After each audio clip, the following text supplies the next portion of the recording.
Dari Utsman ibn Affan berkata, aku mendengar Nabi SAW bersabda, sesiapa yang membaca Bismillahilladzi la yadurru ma'asmihi syai'un fil ardi wala fis sama' wa huwas sami'ul alim, yang bermaksud dengan nama Allah yang dengan namanya tidak ada sesuatu pun yang dapat memberikan kemudaratan di bumi maupun di langit. Dialah yang maha mendengar lagi maha mengetahui. Sebanyak 3 kali, maka dia tidak akan ditimpa bala yang datang secara tiba-tiba sehingga subuh. Dan barang siapa yang membacanya ketika subuh sebanyak 3 kali, maka dia tidak akan ditimpa bala secara tiba-tiba sehingga petang, iaitu malam. Hadis rawahu Abu Dawud menurut Syekh Syu'ib Al-Arnud. Hadis ini adalah hasan.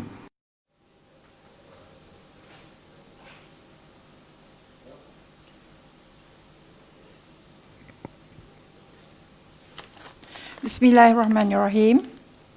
Assalamualaikum warahmatullahi wabarakatuh.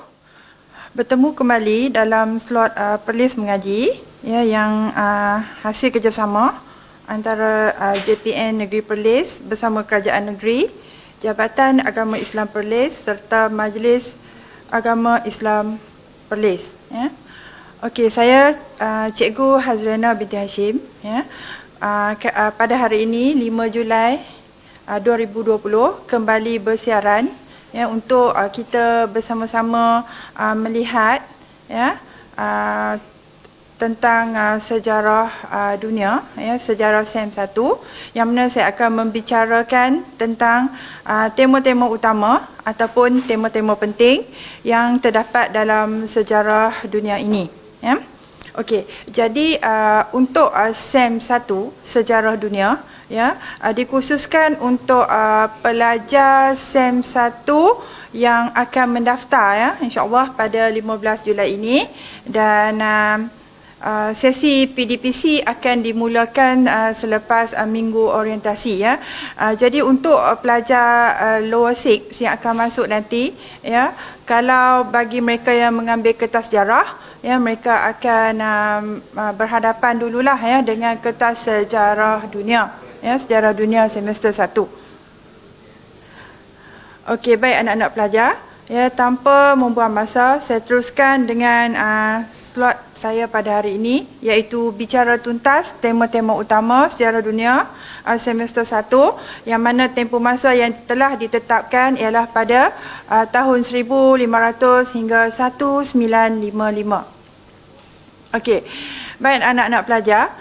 Baik, untuk kertas sejarah dunia, ya, kertas ini secara umumnya memberi tumpuan kepada sejarah Asia, sejarah Eropah dan juga Amerika Syarikat dari tahun 1500 hingga tahun 1955. Ya, dan untuk kertas sejarah Eropah ini terdapat 4 tema utama, iaitu tema pertamanya masyarakat, yang kedua pemerintahan dan pentadbiran, yang ketiga kemajuan dan pembangunan, dan tema keempat nasionalisme dan pembentukan negara bangsa.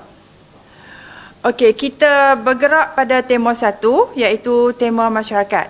Baik, dalam tema masyarakat ini anak-anak pelajar, pecahan tajuk pertama yang ada dalam tema masyarakat ini ialah kita berkenalan dengan masyarakat feudal, ya, masyarakat feudal England dan Jepun, ya, melibatkan tempoh masa abad ke-16 hingga ke-17 Masihi. Dan saya selalu kaitkan dengan apa yang dirujuk dalam sukatan sebagai hasil pembelajaran, ya, iaitu HP. Baik, untuk masyarakat feudal, keperluan untuk pelajar-pelajar semua memahami apakah yang dimaksudkan sebagai masyarakat feudal, iaitu definisi masyarakat feudal itu sendiri, ya. Kemudian ciri-ciri dan susun lapis masyarakat feudal, ya. Apa yang dimaksudkan dengan susun lapis? Adakah masyarakat feudal ini ada hierarki, ya, ada berhierarki, ya, ada lapisan masyarakat yang ada tanggungjawab masing-masing. Dan HP juga memberi penekanan untuk membandingkan ciri-ciri feudalism untuk Jepun dan England. Ya, dan setakat ni tidak keluar lagi soalan yang berbentuk perbandingan, ya. Sebab kalau soalan yang keluar minta membandingkan, jadi perlu ada elemen-elemen yang anak-anak pelajar perlu hadirkan dalam karangan dalam karangan esei yang menunjukkan anak-anak pelajar membandingkan ciri-ciri feudalisme antara kedua negara tersebut. Baik. Yang kedua ialah masyarakat agraria, ya, iaitu melibatkan kawasan kajian yang telah ditetapkan Belanda dan China.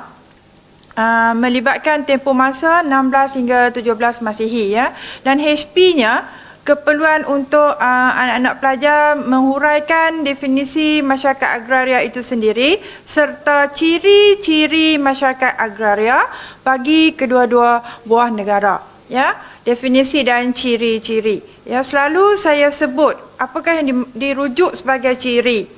Adakah ciri itu faktor? Adakah faktor itu ciri? Adakah ciri itu sifat? Ya, jadi yang berkaitan dengan ciri-ciri ini anak-anak pelajar kena jelas. Ya, begitu juga dengan subtajuk yang ketiga untuk tema masyarakat ni, iaitu masyarakat maritim.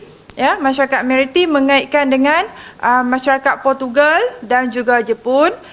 Tempoh masa masih sama, iaitu pada abad 16 hingga ke 17 Masihi. Hasil pembelajaran pun sama, ya, mengkehendaki kita memahami apakah yang dimaksudkan sebagai masyarakat maritim dan ciri-ciri masyarakat maritim kedua-dua negara, ya, Portugal dan Jepun, ya. Baik, seterusnya untuk subtajuk yang terakhir dalam tema masyarakat ini ialah masyarakat industri. Jadi kalau anak-anak pelajar melihat dari tajuk awal, ya, masyarakat feudal, masyarakat agraria, masyarakat maritim, dan yang terakhir sekali bergerak lagi ke hadapan dengan masyarakat industri, ya. Masyarakat industri ini melibatkan kawasan kajian yang ditetapkan iaitu England dan Jerman, ya. Tempoh masa bergerak sedikit ke hadapan iaitu pada abad ke-18 dan juga hingga 19 Masihi. HP masih sama, iaitu mengkehendaki pelajar-pelajar mengetahui definisi masyarakat industri serta ciri-ciri masyarakat industri kedua-dua buah negara. Okey, saya membuat rumusan, ya, tentang soalan STPM yang pernah keluar berkaitan dengan tema 1, iaitu tema masyarakat. Baik, setakat ni sejak 2013 hingga 2020, ya, boleh dikatakan setiap tahun, ya, soalan tentang masyarakat ini tidak pernah ditinggalkan. Okey, baik, kalau kita melihat pada soalan masyarakat feudal, apa yang anak-anak pelajar perlu fahami, ya, definisi ciri-ciri susun lapis ataupun hierarki masyarakat feudal tersebut, serta kedudukan lapisan masyarakat itu, statik ataupun berlaku perubahan, ya. Sebab dua negara yang dilibatkan iaitu Jepun dan juga England, ya. Yang mana satu negara yang boleh memperlihatkan berlakunya, ya, perubahan dalam kedudukan masyarakat feudal itu, ya, adakah di Jepun ataupun di England, ya. Kalau berlaku perubahan dalam masyarakat tu, perubahan kedudukan tu kenapa, ya, yang itu yang kita kena lihat dengan lebih teliti, ya, bila kita mempelajari tentang masyarakat feudal. Baik, berkaitan dengan soalan yang mengaitkan tentang masyarakat agraria, maritim dan juga industri, ya, keperluan soalan tidak lari daripada mengkehendaki kita untuk memberi definisi setiap masyarakat, ya, sebab setiap masyarakat itu ada identiti mereka yang tersendiri, ya. Baik, kemudian ciri-ciri penting untuk setiap masyarakat, sebagai contoh, ya, ciri-ciri yang saya sempat, ya, kongsi bersama di sini, iaitu dari segi pertempatan, ya, kemudian dari segi kegiatan ekonomi, ya, serta peningkatan teknologi, ya. Sebenarnya banyak lagi ciri-ciri yang lain yang ada pada setiap masyarakat, ya. Apa yang perlu kita tekankan di sini, ya, untuk setiap pecahan tajuk masyarakat itu, agraria, maritim, industri, ya, ada ciri-ciri yang tersendiri, ya. Kemudian ada juga soalan yang keluar yang mengaitkan dengan faktor kemunculan, ya, faktor kemunculan masyarakat maritim, ya. Okey. Jadi apapun, ya, setakat ini soalan tidak lari daripada hasil pembelajaran yang telah ditetapkan. Okey. Baik, jadi ada 4 tajuk besar dalam tema masyarakat, ya, iaitu masyarakat feudal, masyarakat agraria, masyarakat maritim dan juga masyarakat industri, ya. Dan negara-negara telah ditetapkan mengikut masyarakat masing-masing, ya, sebagai kawasan kajian. Baik, kita bergerak kepada tema 2, tema yang agak penting juga, iaitu tema pemerintahan dan pentadbiran, ya. Pemerintahan dan pentadbiran ini, ya, pecahan tajuknya ialah institusi pemerintahan. Ya, bila kita rujuk pada institusi pemerintahan, maka kita akan berkenalanlah dulu dengan sistem raja dan maharaja, ya. Jadi anak-anak pelajar ada 2 di situ, raja dan maharaja, melibatkan kawasan untuk 2 negara yang agak luas, iaitu China dan Rusia, ya. Dan tempoh masanya agak panjang, iaitu pada abad ke-16 hingga 20 Masihi, ya, lebih kurang 4 abad. Ya, jadi sejauh mana, ya, sistem raja atau maharaja itu bertahan sehingga membawa kepada kejatuhan sistem pemerintahan beraja itu, ya, di China, ya, setelah berlakunya revolusi China, ya, dan di Rusia juga setelah berlakunya revolusi Rusia, ya. Jadi peranan ataupun sistem pemerintahan beraja itu tamat bila berlakunya revolusi, ya. Baik, berkat dengan hasil pembelajaran untuk institusi pemerintahan ini, ya, keperluan untuk kita menghuraikan kedudukan maharaja dan juga peranan raja maharaja itu sendiri dalam pemerintahan di kedua-dua buah negara, ya. Jadi ada 2 di situ, ya, kedudukan dan juga peranan, ya. Bila sebut peranan, ya, secara tak langsung, ya, kita melihat peranan itu dari sudut politik, ekonomi dan sosial. Cuma di sini kekeliruan yang mungkin timbul, ya, bila meminta untuk menghuraikan kedudukan, ya, sebab ada pelajar yang memahami kedudukan dan peranan raja itu sama, ya. Okey. Baik, seterusnya selepas raja dan maharaja, ya, pecahan tajuk yang lain ialah sistem pembesar di China dan Rusia, ya. Pembesar China dan Rusia masih lagi melibatkan tempoh masa yang sama, iaitu pada abad ke-16 hingga 20 Masihi, ya. Dan di sini hasil pembelajaran mengkehendaki, ya, pelajar-pelajar semua memahami dengan jelas, ya, peranan pembesar dalam pemerintahan kedua-dua negara, ya, pembesar di China, pembesar di Rusia. Adakah peranan masing-masing sama, ya? Adakah perbezaan? Adakah wujud perbezaan dalam peranan, ya? Okey. Dan dari segi negara yang dilibatkan, China dan Rusia, dua-dua negara ini luas, ya. Sistem pembesar di China ada berapa peringkat? Sistem pembesar di Rusia ada berapa peringkat, ya? Yang tu nanti kita akan lebih jelas bila kita mempelajari tajuk yang kedua ini, ya. Sistem pemerintahan dan juga pentadbiran, ya. Baik, seterusnya dalam tema ini juga kita ada tajuk negara bangsa, ya. Dalam negara bangsa tu kita akan berjumpa dengan pecahan tajuk kecil, iaitu raja mutlak dan raja berperlembagaan, ya. Jadi raja mutlak dan raja berperlembagaan, ya. Dan kawasan kajian yang dilibatkan di sini, ya, menghendaki kita melihat, ya, raja mutlak dan raja berperlembagaan ini di England dan juga di Perancis, ya, iaitu pada abad ke-16 hingga ke-18 Masihi, ya. Baik. Jadi dua perkataan di situ, raja mutlak dan raja berperlembagaan. Jadi di situ kita nak melihat bagaimana raja mutlak itu menjadi raja berperlembagaan, ya.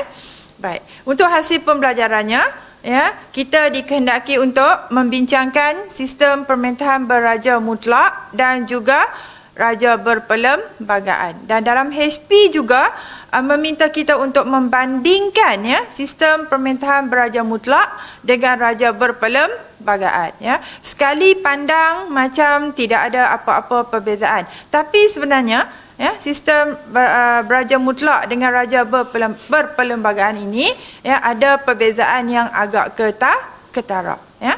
Baik, kita bergerak kepada pecahan tajuk yang berikutnya, iaitu negara kesatuan dan negara persekutuan, ya. Ada dua di situ, negara kesatuan dan negara persekutuan, ya. Negara kesatuan dirujuk kepada Perancis dan negara persekutuan dirujuk kepada Amerika Syarikat, ya. Dan hasil pembelajaran mengkehendaki kita untuk membincangkan sistem pemerintahan negara kesatuan dan juga negara persekutuan, ya. Baik, seterusnya pecahan tajuk yang lain dalam semester 1 sejarah dunia ini, ya, tajuk penyatuan negara bangsa, ya. Penyatuan negara bangsa melibatkan dua kawasan kajian kita, dua negara yang dikaji, iaitu Itali dan Jerman, ya.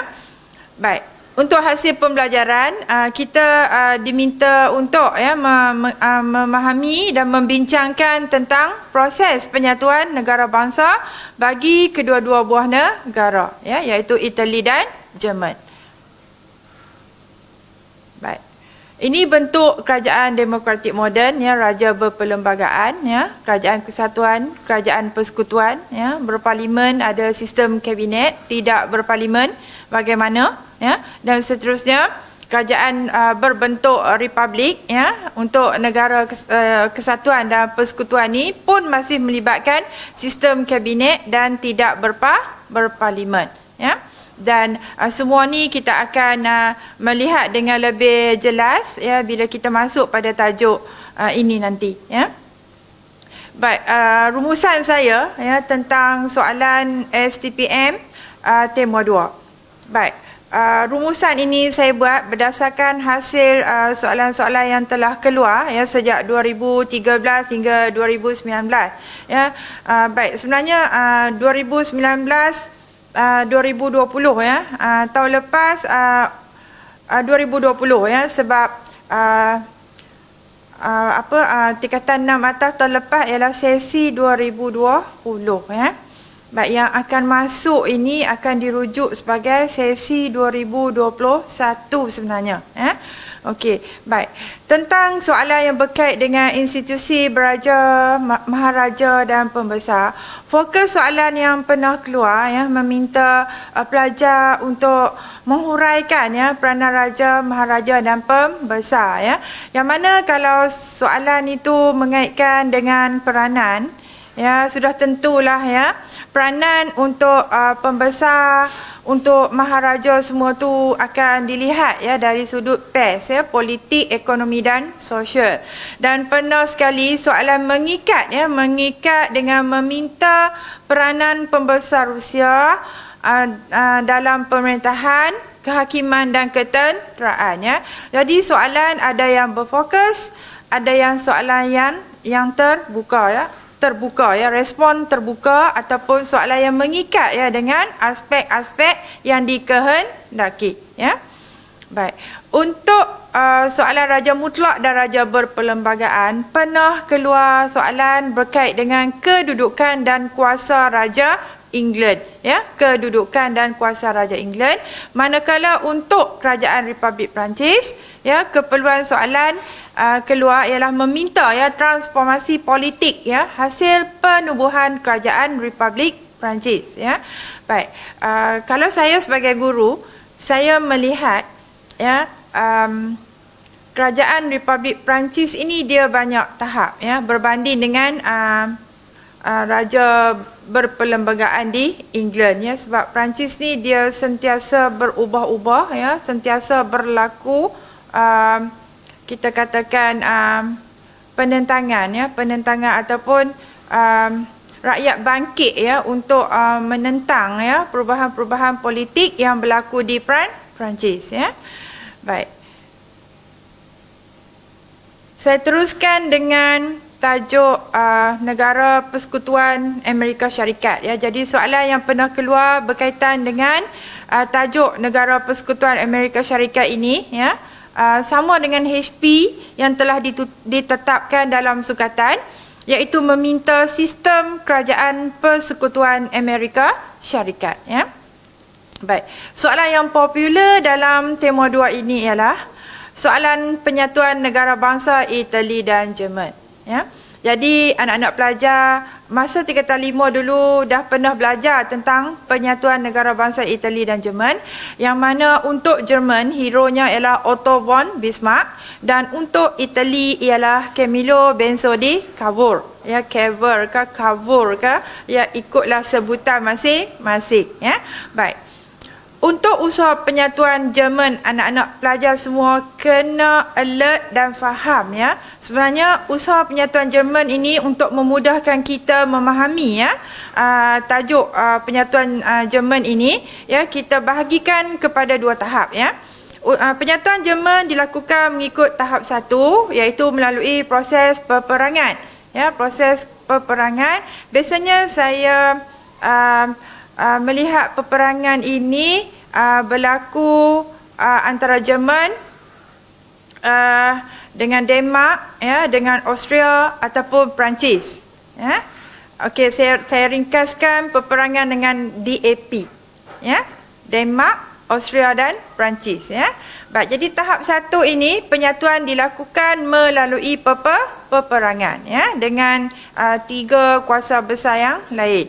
Dan tahap kedua ya dirujuk selepas tahun 1871, yang mana tahap ini dikaitkan dengan tahap pengukuhan ya.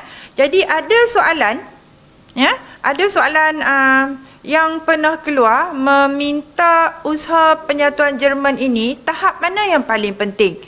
Adakah usaha penyatuan akan berjaya jika terus pada tahap pengukuhan ya? Adakah usaha penyatuan itu berjaya sebab berlakunya peperangan dahulu ya, kemudian baru berlaku pengukuhan ya.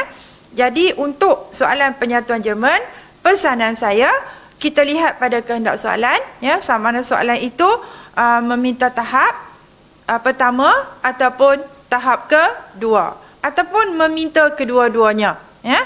Yang ini yang calon kena sedar ya, bila kita lihat pada kehendak soalan nanti ya.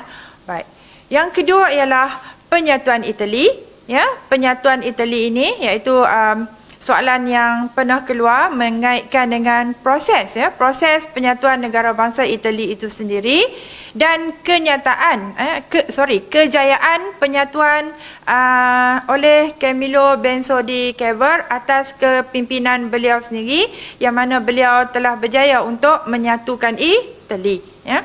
Jadi anak-anak pelajar semua, kita tahu bahawa negara Jerman dan Itali ini disatukan dengan cara yang bagi saya cara real politik ya. Okey, jadi berlaku penipuan ya, apa kita katakan banyak perkara-perkara yang melibatkan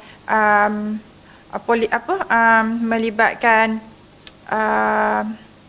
proses-proses penyatuan ini yang dilakukan secara tidak mengikut kita katakan tidak mengikut yang seperti negara Islam Madinah Baik. Berikutnya saya masuk kepada tema 3 ya, tema menarik juga di sini ya, iaitu tema kemajuan dan pembangunan ya. Dalam tema 3 ini ya, pecahan-pecahan tajuknya ialah berkait dengan sistem ekonomi ya. Dalam sistem ekonomi ini kita berjumpa dengan ekonomi feudalism dan kapitalism ya. Terdapat perbezaan ya antara ekonomi feudalism dan kapitalism.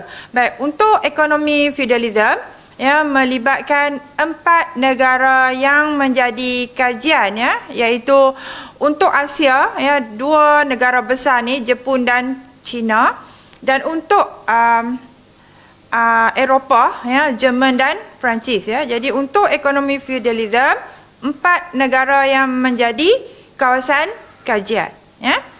Baik. Jadi hasil pembelajaran mengkehendaki pelajar untuk menghuraikan sistem ekonomi feudalism di kedua-dua negara, ya, iaitu di Jepun dan China, dan juga di Jerman dan Perancis. Di sini anak-anak pelajar kena fahamlah apa yang dimaksudkan sebagai sistem ekonomi feudalism, ya. Kegiatan-kegiatan ekonomi yang terdapat dalam ekonomi feudalism itu sendiri. Ya, dari ekonomi feudalism kita bergerak kepada sistem ekonomi yang berbentuk ekonomi kapitalis. Ekonomi yang lebih bergerak ke arah modal, ya, penguasaan modal, iaitu merujuk pada 2 kuasa ekonomi besar dunia ni, iaitu England dan Amerika Syarikat, dan tempoh masanya pun bergerak ke hadapan, iaitu melibatkan pada abad 18 dan juga ke-19 Masihi, ya. Pun hasil pembelajarannya mengkehendaki kita untuk menghuraikan sistem ekonomi kapitalism kedua-dua negara. So, pesanan saya, kita kena faham apa yang dimaksudkan sebagai ekonomi feudalism, apa yang dirujuk sebagai ekonomi kapitalism. Baik. Dari sistem ekonomi, tajuk bergerak kepada perkembangan ekonomi, ya. Dan dalam perkembangan ekonomi itu dipecahkan lagi kepada perdagangan dan perniagaan melibatkan kuasa Portugal dan Belanda, iaitu dalam tempoh masa abad ke-16 hingga ke-18 Masihi. Ya, dan hasil pembelajaran yang mengkehendaki kita untuk, ya, membincangkan perubahan, saya merahkan perkataan tu, perubahan orientasi kegiatan perdagangan dan perniagaan serta kemajuan, ya, dalam bidang perdagangan dan perniagaan kedua-dua negara.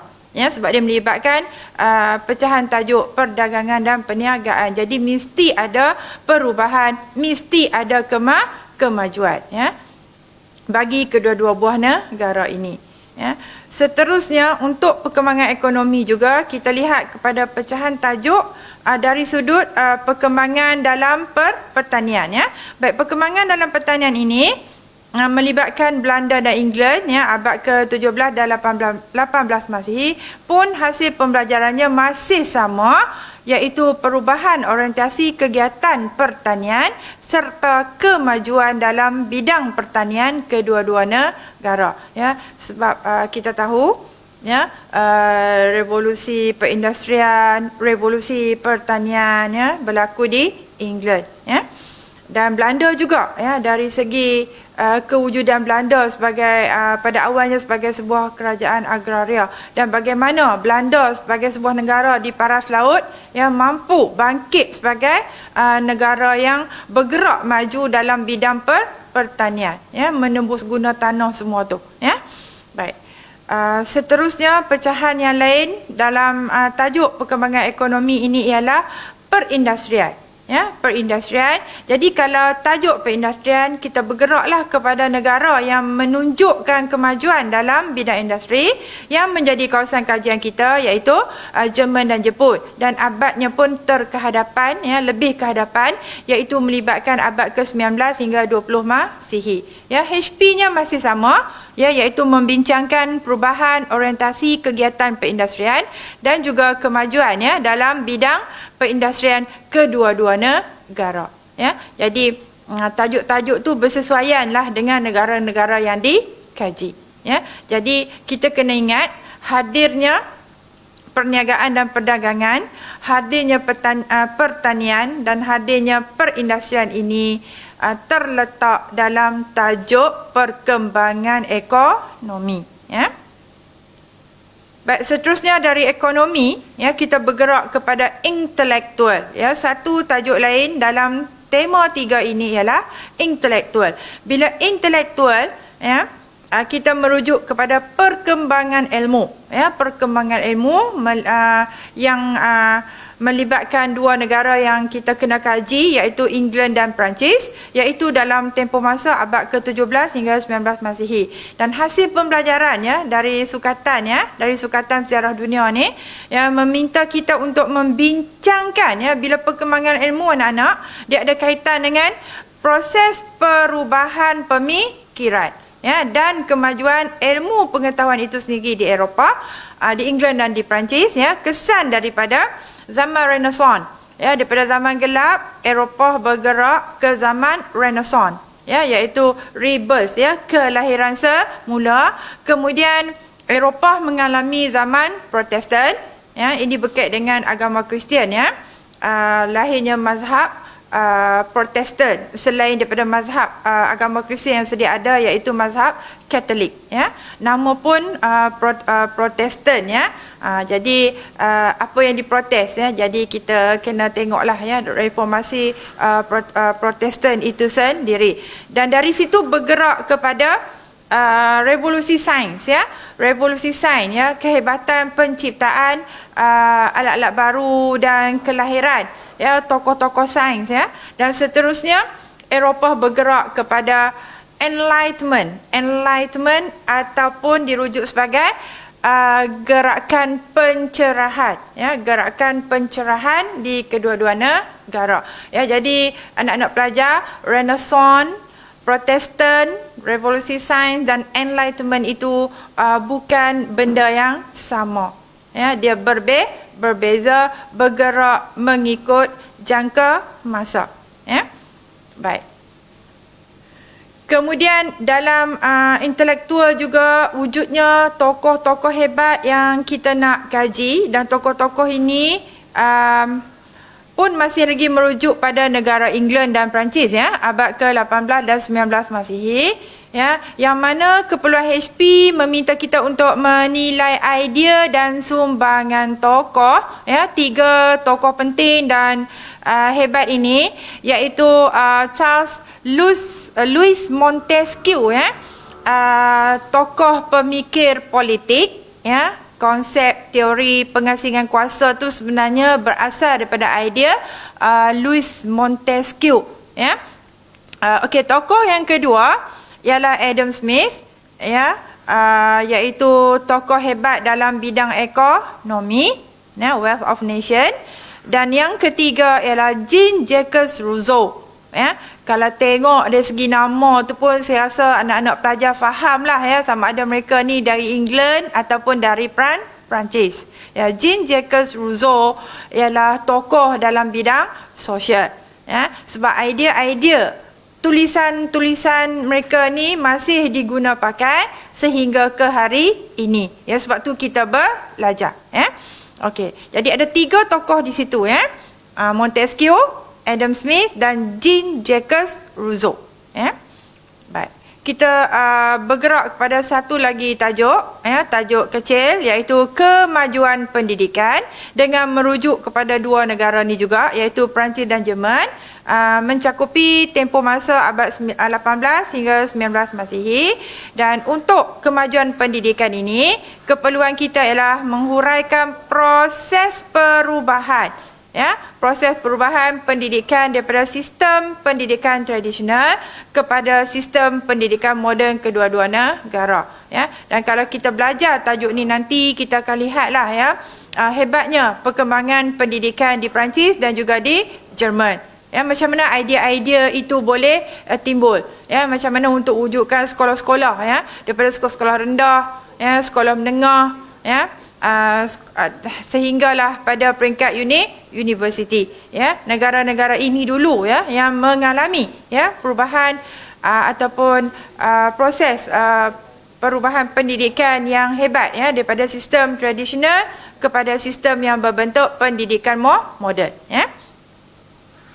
Baik, jadi untuk tema 3 anak-anak, ya, tajuk-tajuknya agak luas, ya. Ada berkait dengan ekonomi, ya, ada berkait dengan intelektual, ada tokoh, ya, dan juga berkait dengan perkembangan sistem pendidikan, ya. Jadi berada dalam tema 3, ya, berada dalam tema 3, soalan-soalan yang dapat saya rumuskan, ya, bila saya melihat pada soalan-soalan yang telah keluar, ya, soalan-soalan STPM yang telah keluar dari tema 3, ya. Kebanyakan soalan mengaitkan dengan perkataan perkembangan ekonomi kapitalisme di Eropah, perkembangan pertanian Belanda, perubahan ekonomi Amerika Syarikat, perkembangan sistem feudalisme Jepun, usaha untuk majukan perdagangan dan pertanian dinasti Ming, usaha Meiji untuk majukan perindustrian di Jepun. So ada perkataan perkembangan, ada perkataan perubahan, dan juga tak salah kalau saya sebut di sini perkataan kemajuan, ya, kemajuan perdagangan dan pertanian, kemajuan perindustrian, ya. Jadi tema 3 menghendaki kita untuk lebih kreatif, ya, lebih bersedia untuk menjawab mengikut apa yang dikehendaki oleh soalan. Perlu memperlihatkan apa yang diminta oleh soalan, sama ada perkembangan, sama ada perubahan, ataupun usaha-usaha oleh pemimpin-pemimpin tertentu, ya, untuk majukan perdagangan dan pertanian, juga untuk majukan perindustrian, ya. Contohnya seperti usaha Maharaja Meiji, ya, untuk majukan perindustrian di Jepun. Apakah yang Maharaja Meiji buat, ya, untuk majukan perindustrian di Jepun? Ya, kenapa seorang maharaja hebat macam tu? Ya, apa yang menyebabkan Meiji ingin munculkan Jepun, ya, sebagai sebuah negara industri yang hebat di dunia, ya? Okey, baik. Kemudian kalau soalan berkait dengan perkembangan intelektual dan pendidikan pun masih mengaitkan dengan perkembangan, perubahan, ya. Jadi perkembangan pemikiran pendidikan humanism, ya, humanism, kemanusiaan ni, human kan. Jadi soalan-soalan dalam intelektual dan pendidikan ini perlu kita fahami dengan lebih mendalam, ya, sebab ada perangkap-perangkap di situ. Dan juga soalan tahun lepas, ya, soalan yang meminta kita untuk menjawab, ya, perubahan pemikiran zaman Renaissance, ya, perubahan pemikiran zaman Renaissance, ya. Tadi banyak zaman kan, ya, zaman Renaissance, revolusi Protestan, ya, Enlightenment, ya, revolusi sains, ya. Jadi kita menjawab mengikut soalan zaman yang ditanya, ya. Okey. Kemudian untuk tokoh anak-anak, 3 tokoh yang saya sebut tadi, ya, Adam Smith, Jean-Jacques Rousseau dan juga Montesquieu, ya. Untuk tokoh biasalah, ya, soalan memerlukan pelajar-pelajar semua untuk melihat, ya, idea-idea tokoh-tokoh itu dalam buku masing-masing, ya. Baik. Kemudian untuk pendidikan, ya, soalan mengkehendaki perkembangan pendidikan, ya. Jadi ransangan soalan untuk tema 3 sejarah dunia ini banyak mengaitkan dengan perkataan perubahan, perkembangan, usaha-usaha untuk kemajuan, ya. Jadi jawapan kita perlu bergerak, perlu berkembang mengikut keperluan soalan. Baik. Tema keempat, ya, dalam sejarah dunia ini, ya, tempoh masa 1500 sampai 1955, ya. Baik. Jadi tema keempat, ya, tema yang berkait dengan nasionalisme dan pembentukan negara bangsa.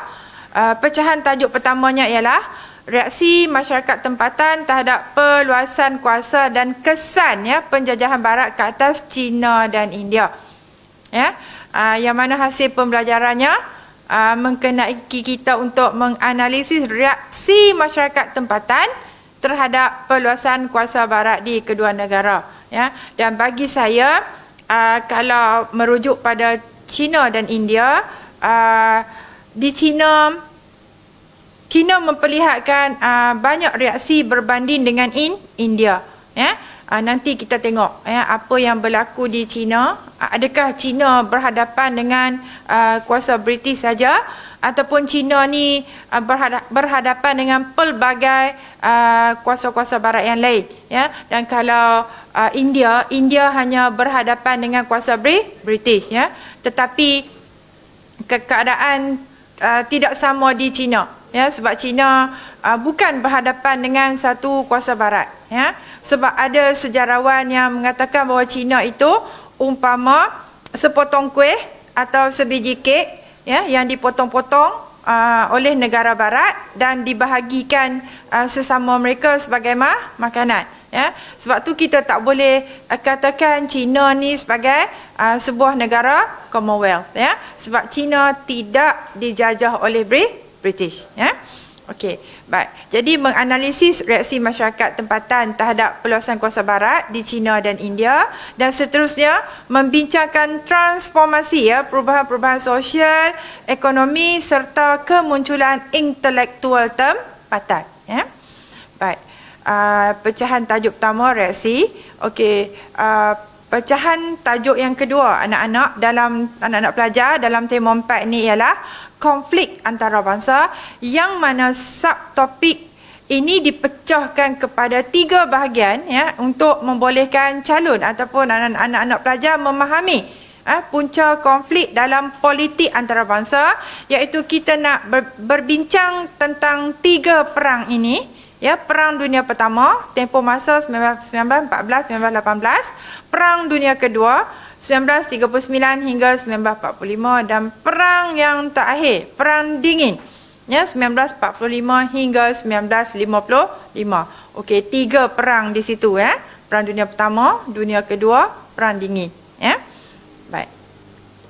Untuk Perang Dunia Pertama ni, anak-anak pelajar semua, keperluan HP ialah membincangkan sebab dan kesan Perang Dunia Pertama yang melibatkan kawasan kajiannya Jerman dan Rusia, ya. Jadi Jerman di satu pihak, Rusia di satu pihak yang lain, ya, dalam Perang Dunia Pertama ni, ya. Dan kita tahu Turki Osmania ialah sekutu kepada Jerman, ya. Rusia dia ada tim dia, Jerman dia ada tim dia ada blok-blok dia, yang mana akhirnya dua-dua pakatan ni akan terlibat dalam peperangan. Baik. Untuk Perang Dunia Kedua, ya, kalau ikutkan tempoh masa, ya, tempoh masa Perang Dunia Kedua 1939 hingga 1945 ni, ya. Baik, melibatkan Jepun dan Amerika Syarikat. Pun HP-nya meminta kita untuk menganalisis sebab dan kesan, ya, Perang Dunia Kedua ke atas kedua-dua negara, ya, iaitu Amerika Syarikat dan Jepun. Yang mana kita tahu, ya, yang mengebom Jepun itu ialah Amerika Syarikat, ya. Amerika Syarikat menggunakan bom atom pertama untuk menghentikan, ya, kemarahan Jepun dalam Perang Dunia Kedua, ya. Baik. Seterusnya Perang Dingin, ya. Perang Dingin. Kenapa perang senjata bergerak kepada Perang Dingin, perang ideologi, ya. Perang ideologi ini tempoh masanya 10 tahun, dan di sini, ya, kalau kita lihat 2 kuasa besar dunia yang terlibat dalam Perang Dingin, iaitu kuasa Rusia dan juga kuasa Amerika Syarikat. Satu berfahaman komunis, satu berfahaman kapitalis, ya. Jadi 2 pertentangan ideologi berlaku di situ, satu di Eropah Barat, satu di Eropah Timur. Kalau di Eropah Barat, Amerika dan sekutu-sekutunya; kalau di Eropah Timur, Rusia dan geng-geng dia, ya. Dan hasil pembelajaran pun masih sama, ya, mengkehendaki kita untuk menganalisis sebab dan kesan Perang Dingin, ya, untuk kedua-dua buah negara, ya. Okey, ini antara sedikit lakaran, ya, tentang Perang Dingin, ya. Okey, berlaku antara 2 kuasa besar ni, ya, kuasa Rusia dan kuasa Amerika Syarikat, ya. Okey, dan nanti kita tengok wujudnya NATO, ya, wujudnya Pakatan Warsaw, ya, yang mana kedua-dua pihak ini berlumba-lumba, ya, dari segi ideologi, ya. Jadi perang dingin dia tidak melibatkan senjata, ya, dia perang ideologi, ya. Baik. Seterusnya tajuk dekolonisasi dan pengembalian kedaulatan, ya, melibatkan negara China dan India abad ke-20, ya, iaitu HP-nya langkah-langkah untuk mendapatkan dekolonisasi oleh orang tempatan kedua-dua negara. Apa maksud dekolonisasi? Ya, jadi pelajar-pelajar kena faham, kena jelas apakah yang dimaksudkan sebagai dekolonisasi. Ya, sebab kalau tak faham perkataan dekolonisasi, nanti kalau soalan keluar berkaitan dekolonisasi, memang jawapannya akan terpesong lah, ya. Tidak menjawab mengikut apa yang dikehendaki oleh soalan, ya. Baik. Tajuk yang terakhir dalam tema 4 ni, perhubungan luar, ya, perhubungan luar iaitu meminta kita untuk membincangkan kerjasama antara negara dalam organisasi antarabangsa, yang mana organisasi ini ditumpukan pada 3, iaitu PBB, Commonwealth dan NATO. Ya, dan suka di sini saya ingatkan anak-anak pelajar semua, ya, sukatan kita dindingnya ialah 1955. Ya, dindingnya sehingga 1955, dan kalau ikutkan sebarang fakta yang melepasi 1955, kita tidak akan ambil kira, sebab itu dah dikira melepasi tahap yang telah ditetapkan, ya. Jadi untuk kerjasama antarabangsa, ya, dalam 3 agensi ini, PBB, Commonwealth dan NATO, kalau dalam PBB melibatkan kerjasama antara Soviet Union dan Amerika Syarikat, dan untuk Commonwealth, ya, United Kingdom dan India, dan NATO melibatkan 2 kuasa besar dunia ini juga, iaitu Amerika Syarikat dan juga United Kingdom, ya. Baik. Rumusan soalan STPM yang boleh saya kongsi bersama anak-anak berkaitan dengan tema 4, kalau dari tajuk reaksi masyarakat tempatan China dan India. Baik anak-anak semua, kalau reaksi China dia banyak, ya. Reaksi China berlaku dalam bentuk perang, perang candu pertama, perang candu kedua, ya, nama perang pun candu. Kenapa candu jadi isu sampai boleh bawa pada perang, ya? Kemudian pemberontakan yang berlaku di China, ya, pemberontakan Taiping yang paling besar, dan juga pemberontakan lainlah yang berlaku di China. Yang paling agak hebat juga antaranya ialah Boxer, ya. Taiping, di Malaysia pun ada nama Taiping, kan, ya. Apa maksud Taiping? Ya, Taiping Tian Kui, ya. Apa maksud Taiping? Adakah Taiping itu bermaksud aman? Ya, Taiping di Perak tu, apa maksudnya? Ya, okey. Kemudian pemberontakan Boxer, ya. Kenapa dirujuk sebagai Boxer? Ya, kalau kita faham boxing lah, kan, ya. Adakah ahli-ahli pemberontakan Boxer itu mengamalkan tinju, ya? Jadi kita akan tengok dengan lebih mendalam bila kita belajar tajuk pemberontakan nanti. Dan reaksi Cina juga terserlah dalam bentuk pemodenan, ya. Gerakan menguatkan diri, yang nama gerakan itu pun GMD ataupun restorasi Tung Chih, ya. Dia ada nama lain tu, ya. GMD restorasi Tung Chih, juga gerakan-gerakan pemodenan seperti gerakan pembaharuan Qing, ya, CHING, Qing, ya. Baik. Jadi itu reaksi Cina, sama ada minta perang, sama ada minta pemberontakan ataupun beralih kepada pemodenan. Setakat ni soalan yang naik meminta reaksi dari segi perang, ya. Baik, untuk India, ya, untuk India soalan yang keluar setakat ini melibatkan Dahagi India, ya, yang berlaku pada 1857, ya. Cuma di sini pelajar-pelajar banyak, ya, menjawab soalan ini dengan melihat keperluan soalan itu kepada faktor, ya. Bukan faktor, ya. Setakat ini tidak keluar lagi soalan yang direct, ya, minta faktor Dahagi India, ya. Dia ada hing-hing di belakang soalan tu mencengkam sejauh mana British mengukuhkan cengkaman, ya, langkah-langkah, ya.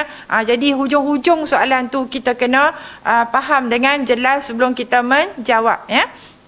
Baik, kemudian soalan yang berkaitan dengan konflik antara bangsa tadi, 3 perang tadi, Perang Dunia Pertama, Perang Dunia Kedua, Perang Dingin, ya. Soalan-soalan setakat ni memerlukan faktor dan juga kesan, ya, faktor perang dan juga kesan perang, dan setakat ni tak pernah lagi naik soalan yang minta kedua-dua, faktor dan kesan, ya, sebab anak-anak pelajar sebagai pendedahan awal, ya, untuk kertas sejarah SEM 1 ni kita kena jawab 4 soalan dan tempoh masa yang diberi ialah 2 jam, ya. Jadi satu soalan 30 minit. Jadi 30 minit itu kita akan gunakan sebaik mungkin untuk menjawab mengikut kehendak soalan, ya.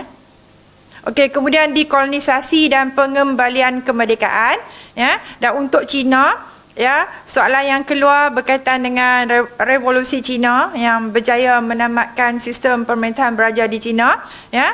Dan untuk India, soalan meminta kaedah perjuangan Mahatma Gandhi, ya, untuk mendapatkan kemerdekaan India, ya, sebab kaedah perjuangan Mahatma Gandhi ini berbentuk gerakan pasif, ya, tidak mengangkat senjata, ya. Baik, mogok, lapar, semua-semua tu nanti kita akan tengoklah apa yang strategi Mahatma Gandhi gunakan untuk memperolehi kemerdekaan India daripada British, ya. Dan untuk Cina, selain daripada soalan berkaitan dengan revolusi, soalan juga pernah meminta, ya, peranan Dr. Sun Yat-sen dalam revolusi Cina, ya. Ni hero untuk revolusi Cina lah, ya. Dr. Sun Yat-sen seorang doktor, Mahatma Gandhi seorang peguam, ya. Baik, jadi tajuk yang terakhir perhubungan luar, ya, soalan yang pernah keluar ialah soalan yang berkaitan dengan PBB dan juga Commonwealth, ya. Dan belum ada lagi soalan yang keluar berkaitan dengan NATO, ya. Suka saya ingatkan untuk perhubungan luar, dinding kita, tempoh masa kita ialah 1955, ya. Tidak boleh melepasi tahap 1955, ya. Okey, baik. Jadi anak-anak semua, saya share sedikit di sini berkaitan pendekatan untuk memahami soalan, sama juga macam sejarah Islam. Jadi elemen-elemen yang ada pada soalan, ya, pokok persoalan, bentuk soalan atau kunci soalan, ya, kehendak soalan dan jangka waktu ataupun time frame ataupun latar masa perlu ada dalam soalan, sebab itu sebagai panduan kepada kita untuk menjawab soalan, ya. Baik. Saya bawakan contoh-contoh soalan perperiksaan, ya, sejarah dunia yang pernah keluar, ya, dan contoh yang saya ambil ialah soalan perperiksaan tahun 2015. Okey, berkaitan dengan soalan tema masyarakat, ya. Kalau kita lihat, keperluan soalan ialah huraikan ciri-ciri masyarakat agraria, ya, dan masih lagi dalam apa yang dikehendaki oleh HP, iaitu meminta ciri-ciri. Kemudian untuk tema 2, peranan Maharaja Rusia, ya, peranan Maharaja Rusia sehingga revolusi Rusia pada tahun 1917. Ya, cuma di sini saya nak pesan untuk tajuk Maharaja di China ataupun di Rusia ni abad ke-16 hingga 20, ya, anak-anak semua, anak-anak pelajar semua. Jadi tempoh masanya agak lama, ya. Sampailah membawa kepada kejatuhan pemerintahan sistem beraja itu sendiri, ya. Okey, kemudian tema 3 tadi saya ada sebut, ya, rangsangan soalan meminta perkembangan, perubahan, usaha-usaha memajukan, ya. Jadi di situ ada perkataan perkembangan. Begitu juga dengan pendidikan, ya. Okey, pendidikan minta sistem menghuraikan perkembangan sistem pendidikan, ya. Dan untuk tema yang keempat, soalan yang kelima, faktor-faktor tercetusnya revolusi Cina pada tahun 1911, dan soalan yang keenam juga soalan yang berkait dengan perang dingin, ya. Baik, seterusnya untuk 2017, ya, masyarakat industri masih lagi meminta tentang ciri-ciri kemajuan. Ya, jadi hint di situ ialah ciri-ciri kemajuan. Dalam ciri-ciri masyarakat industri itu, pelajar-pelajar kena tengok apakah ciri-ciri yang membawa kepada kemajuan. Yang tu kena faham. Dia tak sebut ciri-ciri secara umum. Dia minta ciri-ciri kemajuan. And of course lah, ya, ciri-ciri kemajuan ni berkait rapat dengan kehendak soalan, iaitu masyarakat industri. Ya, sebab bila dah ke industri memang akan membawa kepada banyak kemajuan. Ya. Okey, negara bangsa, ya, usaha Otto von Bismarck, ya, untuk menyatukan Jerman pada abad ke-19. Ya, tadi saya jelaskan tentang penyatuan Jerman. Dia ada 2 tahap.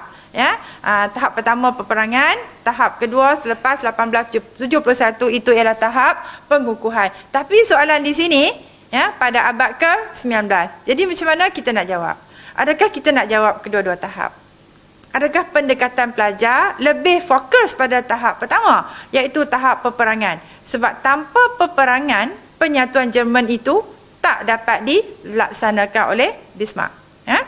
Okey, kemudian perkembangan sistem feudalism di Jepun. Ya, untuk sistem feudalism kita ada 4 kawasan kajian. Ya, dan soalan ini meminta Jepun, ya, dia tak minta di Eropah. Ya, okey. Dan untuk tokoh, ya, biasalah tadi saya sebut, kalau tokoh dia perlukan idea tokoh tu. Okey, yang diminta pada tahun ini ialah 3 idea Adam Smith dalam bukunya yang bertajuk The Wealth of Nation. Ya, dan seterusnya reaksi, ya, reaksi perang candu, ya, perang candu di China. Jadi reaksi yang diminta untuk soalan 2017 ni ialah melibatkan negara China, iaitu reaksi dalam bentuk peperangan. Ya, dan untuk soalan yang ke-6, ya, soalan yang ke-6 meminta pelajar-pelajar semua untuk menjawab yang berkaitan dengan PBB. Dan saya ulang sekali lagi, tempoh masa tidak boleh melepasi 1955, kerana buku rujukan yang akan pelajar-pelajar guna nanti, ya, melepasi tempoh tersebut. Kerana ada satu buku, ya, yang pelajar-pelajar yang akan gunakan nanti, iaitu buku yang ditulis oleh Dr. Siva. Ya, Dr. Siva memang pakar sejarah Eropah, dan kebanyakan pelajar akan gunakan buku tu sebagai buku rujukan utama. Ya, jadi kita kena pandai, ya, ambil fakta-fakta yang berkaitan saja dan tidak melepasi tempoh masa yang telah ditetapkan. Okey, soalan 2019. Ya, ciri-ciri masyarakat maritim masih lagi dalam apa yang dikehendaki oleh hasil pembelajaran. Kedudukan dan kuasa raja di England, ya, kedudukan dan kuasa raja ada 2 di situ. Kemudian meminta kejayaan penyatuan negara bangsa Itali disebabkan kepimpinan Camillo Benso di Cavour, ya, serta untuk tokoh, ya, idea-idea yang diperjuangkan oleh Jean-Jacques Rousseau di Perancis pada zaman pencerahan. Ya, dia tak sebut Renaissance ni, ya, dia sebut zaman pencerahan, ya. Dan untuk dekolonisasi, ya, tema yang keempat, ya, meminta peranan Dr. Sun Yat-sen dalam revolusi Cina 1911. Dan soalan tema 4 juga, iaitu berkait dengan pertubuhan Commonwealth. Ya? Baik. Jadi itu saja pelajar-pelajar semua, 3 contoh soalan-soalan yang keluar dalam sejarah Eropah ini, yang mana rumusan saya berkaitan dengan soalan, ya, soalan-soalan yang keluar daripada 4 tema ni. 4 tema itu akan ada soalan masing-masing, ya. Tak pernah tak keluar soalan dari mana-mana tema, ya. Okey, baik. Sebelum saya akhiri, ya, slot saya pada hari ini, ya, sedikit hikmah bicara untuk kita, terutama sekali pelajar-pelajar lower six, ya, yang akan mendaftar pada 15 Julai ini. Tingkatan 6 bukan satu jalan keluar ataupun escapism kerana kecewa tidak dapat ke matrik ke ataupun ke mana-mana IPTA, ya. Tingkatan 6 ni sebenarnya di bawah seliaan Cambridge, ya.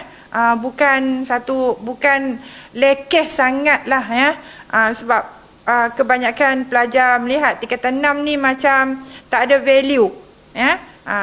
kita ambil STPM, CJ STPM diiktiraf oleh dunia ya. Kalau King College di England tu tulis STPM di situ ya, takkan kita sebagai rakyat Malaysia tak nak berbangga ya mengambil peperiksaan STPM ya. Jadi kejayaan itu sebenarnya anak-anak milik kita sekiranya kita membuat keputusan untuk berjaya. Ambil STP ke, ambil diploma ke apa ke, semua tu atas kita ya. Orang yang rajin akan mencari jalan, orang malas dia suka mencari alasan ya. Okey. Jadi anak-anak semua ya,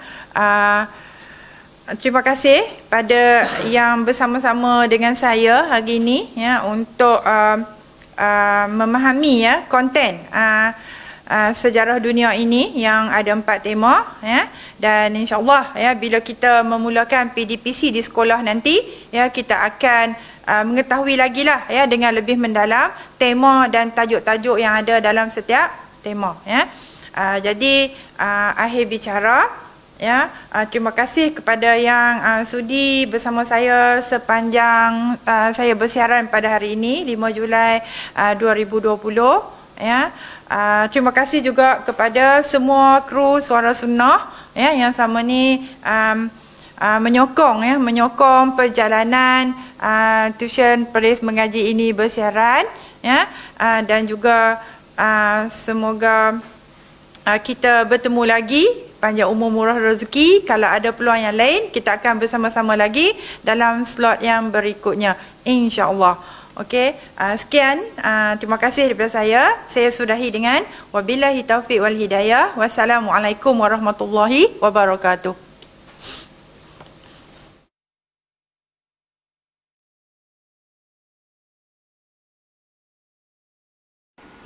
Daripada Anas bin Malik radhiyallahu anhu berkata, Nabi SAW pernah berdoa, Allahumma inni a'udzubika minal barasi wal jununi wal juzami wa min sayil asqam.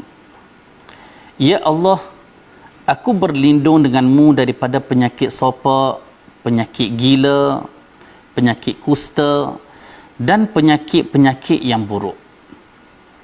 Hadis diriwayatkan oleh Al-Imam Abu Dawud dengan sanad yang sahih.